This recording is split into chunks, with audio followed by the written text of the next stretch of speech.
ये आगे question solve करेंगे घटना चक्र के।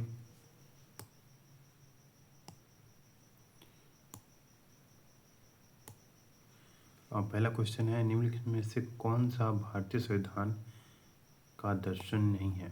तो भारतीय संविधान का दर्शन कल्याणकारी है, समाजवादी है, राजनीतिक है, राजनीतिक समानता है, साम्यवादी राज्य नहीं है।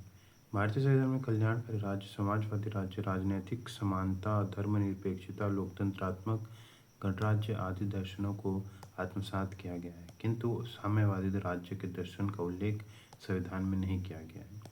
समाजवादी राज्य और राजनीतिक समानता का उल्लेख हमें उद्देशिका में मिलता है। कल्याणकारी राज्य का दर्शन संविधान के भाग 4 में राज्य नीति निर्देशक तत्व के अंतर्गत सन्निहित है। निम्नलिखित में से कौन सा सही है? भारतीय संविधान अध्यक्षात्मक है? नहीं। भारत एक नाम मात्र का राष्ट्रतंत्र नहीं, राष्ट्रतंत्र है ही नहीं। भारत एक कुलीन तंत्र है, भारत कुलीन तंत्र नहीं है। भारत एक संसदात्मक प्रजातंत्र है। हाँ, भारत जो है एक संसदात्मक प्रजातंत्र है। भारत में संसदात्मक प्रजातंत्र को अपनाया गया है। संसदात्मक प्रजातंत्र में शक्ति मूलतः जनता में निहित होती है। संसद में जनता के द्वारा चुने हुए प्रतिनिधि शासन सत्ता का संचालन करते हैं। भारत में राजनीतिक सत्ता का प्रमुख स्रोत कौन है?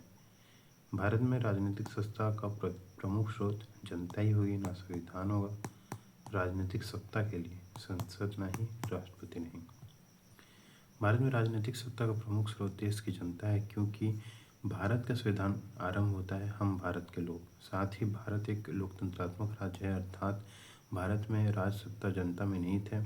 जनता को अपने प्रतिनिधित्व निर्वाचित करने का अधिकार है, जो जनता के स्वामी ना होकर सेवक हैं। निम्नलिखित में कौन एक अध्यक्षात्मक शासन प्रणाली का आधारभूत तत्व है? अध्यक्षात्मक शासन प्रणाली का आधारभूत तत्व कौन सा है? एकल कार्यपालिका। अध्यक्षात्मक शासन प्रणाली की, जो भारत में नहीं पाया जाता। अध्यक्षात्मक शासन प्रणाली का आधारभूत तत्व है एकल कार्यपालिका। इसमें सत्ता का केंद्रीकरण होता है। निम्न में से कौन सा सही है? अध्यक्षात्मक शासन प्रणाली की विशेषता है कार्यकारी का प्रमुख राष्ट्रपति होता है? नहीं होता है। राष्ट्रपति अपने मंत्रिपरिषद का चयन स्वयं करता है।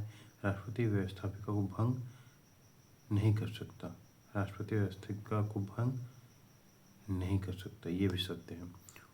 तो मतलब 1, 2, 3 तीनों सत्य हैं, तो आंसर हो जाएगा डी। ऊपर वर्णित सभी तथ्य सत्य हैं। अध्यक्षात्मक शासन प्रणाली की विशेषता है कार्यकारिणी का प्रमुख राष्ट्रपति होता है। राष्ट्रपति अपना मंत्रिपरिषद का चयन स्वयं अपने विवेक से करता है तथा राष्ट्रपति व्यवस्थापिका को भंग नहीं कर सकता। ठीक है। अध्यक्षात्मक शासन प्रणाली का उदय सर्वप्रथम किस देश में हुआ? सर्वप्रथम संयुक्त राज्य अमेरिका में हुआ।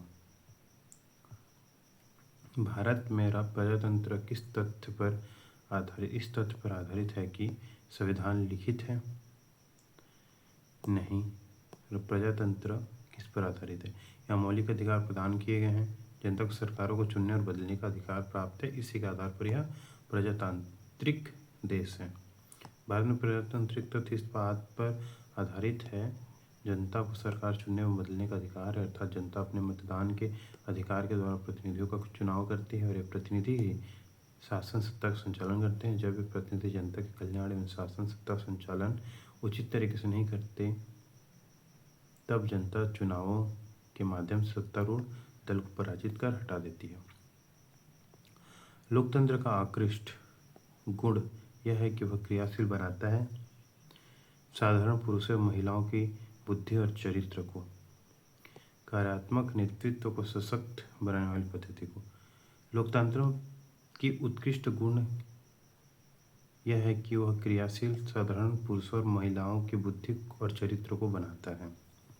लोकतंत्र का आकृष्ट गुण यह है कि वह साधारण पुरुषों और महिलाओं की बुद्धि और चरित्र को क्रियाशील बनाता है।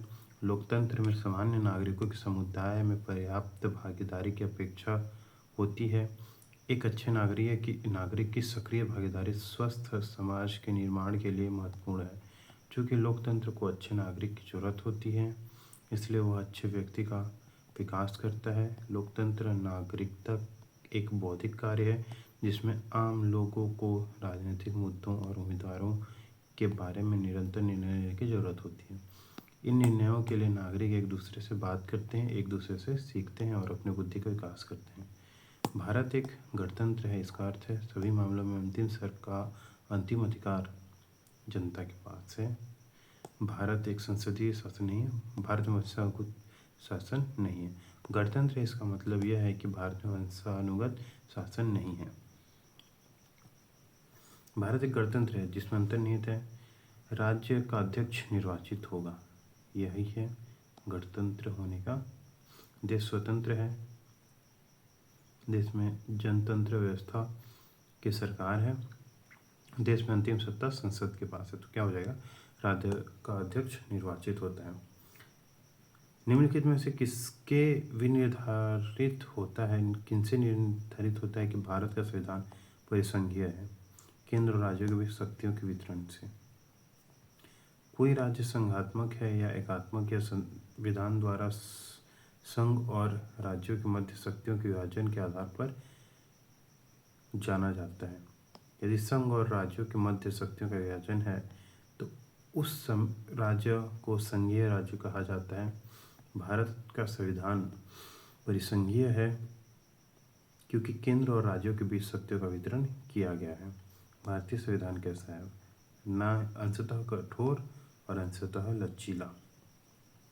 भारत की संसदीय शासन प्रणाली में ब्रिटेन की संसदीय शासन प्रणाली में अंतर का बिंदु निम्नलिखित से कौन है? न्यायिक समीक्षा। न्यायिक समीक्षा ब्रिटेन में नहीं है जबकि भारत में है। निम्नलिखित कथनों पर विचार के अंत में दिए कूट को सही उत्तर का चयन कीजिए। भारत के संविधान में एक संघीय प्रणाली का प्रावधान है। भारत में एक संघीय प्रणाली का प्रावधान है, यह सही है क्योंकि उसमें बहुत शक्तिशाली केंद्र की रचना होती है। क्योंकि उनसे एक शक्तिशाली केंद्र की रचना होती है। दोनों सही हैं, लेकिन जो कारण है वो कथन की व्याख्या नहीं करता।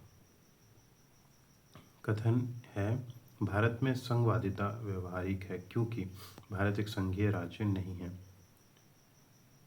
भारत में संघवादिता व्यवहारिक है, यह सत्य है। भारत एक संघीय राज्य नहीं है, एक संघीय राज्य है भारत। मतलब कथन सही हो जाएगा, कारण गलत हो जाएगा।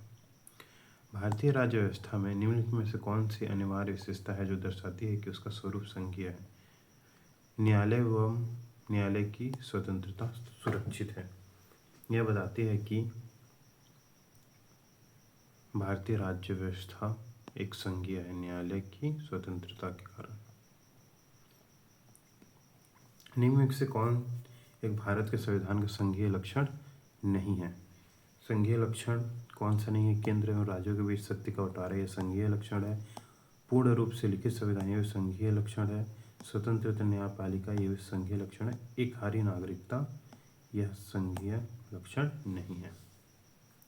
एक हरी नागरिकता भारत के संविधान का संघीय लक्षण नहीं है। भारतीय संविधान में एकात्मक और संघात्मक दोनों ही विशेषताएं मौजूद हैं। भारतीय संविधान में संघात्मक लक्षणों में लिखित संविधान, कठोर संविधान एवं केंद्र और राज्यों में शक्ति का वितरण, न्यायपालिका की सर्वोच्चता एवं स्वतंत्रता, द्विसदनीय विधानमंडल आदि है। जबकि एकात्मक लक्षणों में के अंतर्गत एकल नागरिकता, राज्यपालों की राष्ट्रपति द्वारा नियुक्ति, आपातकाल की घोषणा, समझौते को लागू करने, संसद की शक्ति आदि का उल्लेख किया जा सकता है। भारतीय संघीय व्यवस्था में कौन से एकात्मक तत्व पाए जाते हैं? भारतीय संघ में कौन से एकात्मक तत्व पाए जाते हैं? राज्यपाल की नियुक्ति और राज्यपाल द्विसदनीय। एकात्मक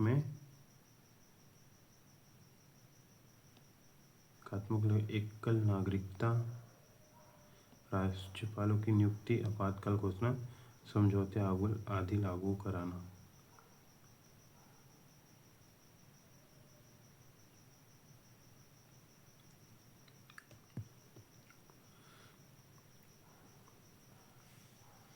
चार, छः, सात, 4 हो जाएगा। राष्ट्रपति विधेयकों पर राष्ट्रपति की स्वीकृति, 4, 6, 7 संवैधानिक संकट। ठीक। ठीक। इनमें से कौन सा भारतीय संघीय व्यवस्था के एकात्मक तत्व है? भारतीय संघीय व्यवस्था के एकात्मक तत्व: शक्तियों का विकेंद्रीकरण नहीं, राज्यपालों की शक्ति का वितरण सही, राज्यपालों का राज्यसभा में असमान प्रतिनिधित्व, यह भी, और न्यायिक पूर्वावलोकन नहीं, अखिल भारतीय सेवाएं भी एक एकात्मक तत्व है। द्विसदनीय संस्थात्मक व्यवस्था, द्विसदनात्मक व्यवस्था नहीं। तो कौन सा है? 5, 3 और 2। 5, 3 और 2।